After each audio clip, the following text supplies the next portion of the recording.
তেল গরম হয়ে গেছে, পেঁয়াজ ছেড়ে দেবো। মুরগি মাংস পাতলা ঝোল করব পেঁপে আলু দিয়ে, খুব ঝটপট রান্না একটা। আদা রসুনের পেস্ট 3 চামচ দিয়ে দেবো।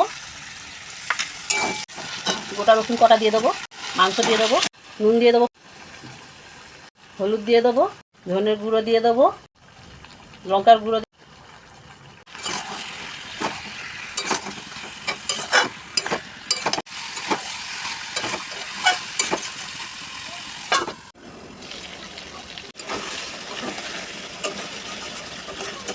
কি সুন্দর মাংসটা কষানো হয়ে গেছে, এবার পেঁপে আলুটা দিয়ে দেবো।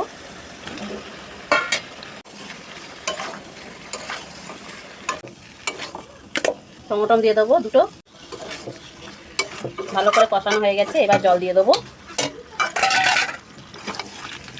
একটু চিনি দিয়ে দেবো। এবার মাংসটা প্রেসারে দিয়ে দেবো, একটু গরম মশলা দিয়েছি, প্রেসারে দিয়ে 2টো সিটি মেরে নেবো।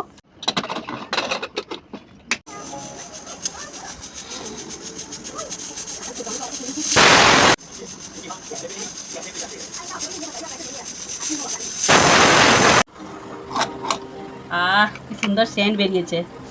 ধনেপাতা দিয়ে দেবো। কি সুন্দর কালার এসছে দেখুন বন্ধুরা। আমার এই রান্নাটা ভালো লেগে থাকলে লাইক শেয়ার ফলো করে দেবেন, সাপোর্ট করবেন বন্ধুরা, পাশে থাকবেন, ভালোবাসা দেবেন। এই পর্যন্ত থাকলাম, নমস্কার।